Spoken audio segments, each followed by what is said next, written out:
Selamat datang di Watch Mojo. Hari ini kita akan menghitung mundur pilihan kami untuk 10 video game yang dirancang untuk membuat kamu frustasi.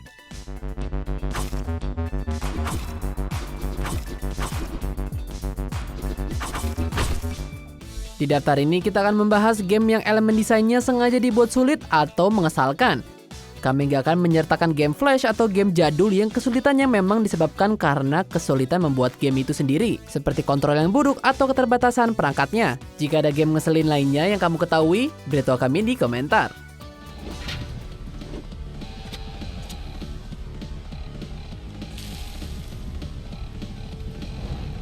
Nomor 10, PT.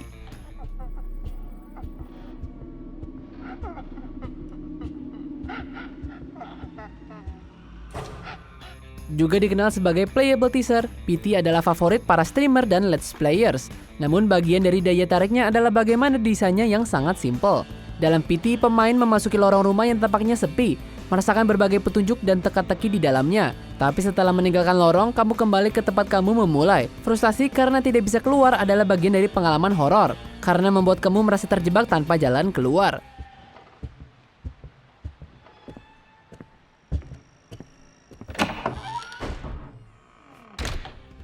Teka-tekinya juga cukup susah dan menemukan cara kerjanya tanpa panduan bisa menjadi aktivitas yang menjengkelkan.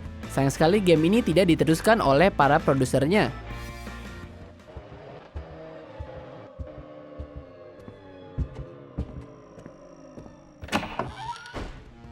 Nomor 9, Returnal.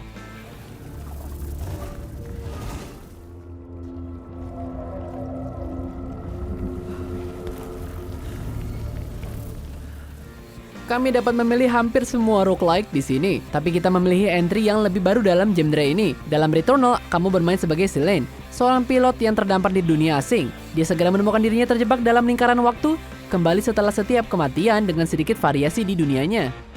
I've discovered a kind of technology that records the past or a visual archive of sorts.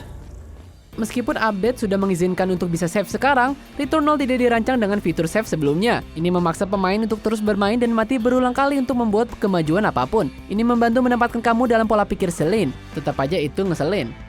There's no comfort here. No safe space. Nomor 8, Ninja Gaiden 2. Yet, even the deepest slumber can be disrupted by a single strike of lightning. Game Ninja Gaiden memang memiliki reputasi untuk menjadi game susah, tapi kita berpendapat bahwa yang paling membuat frustasi dalam seri ini, seenggaknya di antara judul-judul yang lebih modern adalah Ninja Gaiden 2. Saat kamu membantai musuh dengan cara yang spektakuler, Ninja Gaiden 2 memang sangatlah menyenangkan.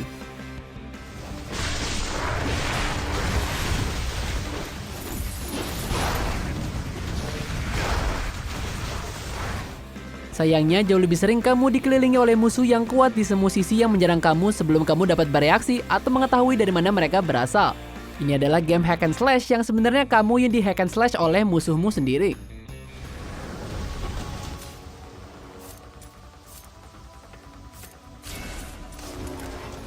Nomor 7, Hotline Miami.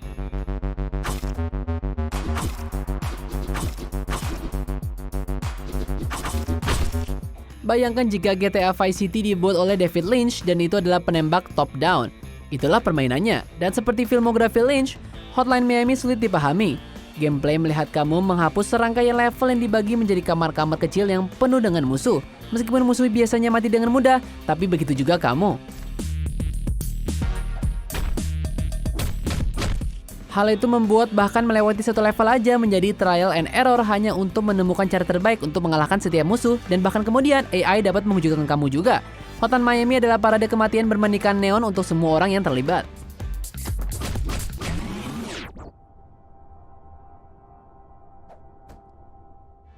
Nomor 6, VVV. Sebuah platformer teka-teki indie yang dicintai dengan aspek yang paling membingungkan adalah mekanik utamanya, membalikan gravitasi. Faktanya VVV sangat bergantung pada ini sehingga kamu bahkan tidak bisa melompat. Dengan memanipulasi gravitasi, kamu harus melintasi ruangan demi ruangan yang dipenuhi paku dan juga musuh. Meskipun ada banyak checkpoint, VVVVVV terkadang merupakan pengalaman yang sangat menantang dan juga menjengkelkan. Untungnya, soundtrack yang fantastis ini akan menemani kamu saat kamu secara nggak sengaja membuat diri kamu terbang menuju kematian kamu lagi dan juga lagi.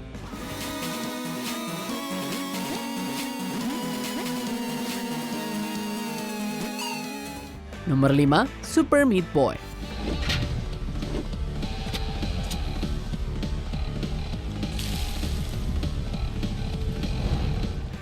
Saat memasak daging, seringkali dibutuhkan banyak eksperimen untuk membuatnya tepat. Dan Super Meat Boy juga sama, hanya dengan lebih banyak mesin cinjang.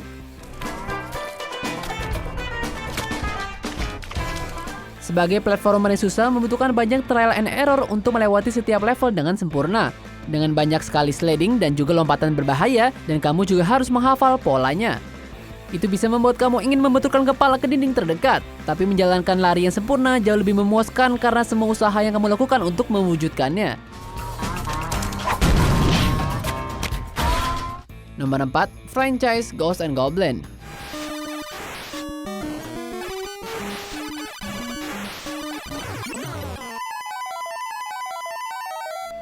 Jujur kita nggak bisa pilih satu game aja, karena semuanya brutal. Franchise yang sudah berjalan lama ini memiliki pengaturan yang standar, di mana seorang ksatria harus menyelamatkan seorang putri. Hanya eksekusinya yang benar-benar jahat sekali. Di game ini kamu kena serangan sekali saja bisa mengakibatkan kematian. Nggak hanya itu, tapi mengalahkan seluruh permainan ini mengirim kamu kembali ke awal, yang kemudian harus kamu selesaikan lagi, tapi pada kesulitan yang lebih sulit. Nah, ini baru penyiksaan.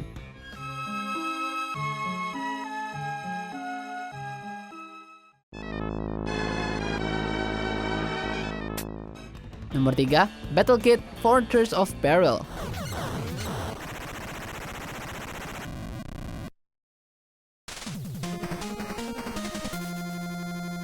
Sebuah game retro baru-baru ini dirilis untuk NES Classic. Battle Kit Fortress of Peril adalah game Nintendo Heart yang dibuat di zaman modern.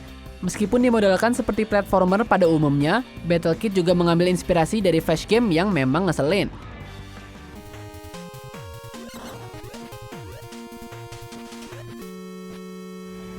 Kena sekali, kamu langsung mati. Dan sebagian besar layar dalam game menampilkan teka-teki platformer yang sulit atau musuh yang harus dilewati untuk maju. Dengan solusinya seringkali adalah masalah timing. Kesulitan ini terutama terlihat pada boss. Namun jika itu jenis permainanmu, Battle Kit adalah game yang cukup menyenangkan.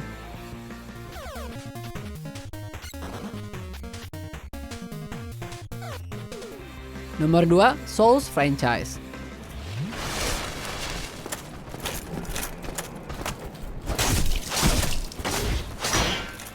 Salah satu franchise game paling terkenal di luar sana, game Souls memiliki reputasi yang baik untuk membuat player frustasi. Checkpoint sedikit dan juga jarang, levelnya penuh dengan musuh dan jebakan, dan bosnya sangat besar, memiliki pola tertentu, dan dijamin akan melenyapkan kamu seenggaknya sekali saja.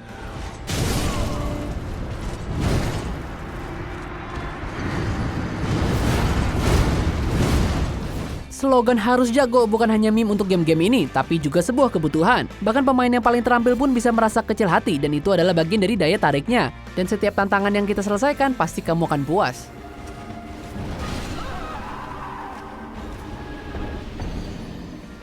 Sebelum kita lanjutkan, pastikan untuk berlangganan ke saluran kami dan tekan tombol bel untuk dapatkan notifikasi tentang video terbaru kami. Dan kamu bisa dinotifikasi di semua video kami.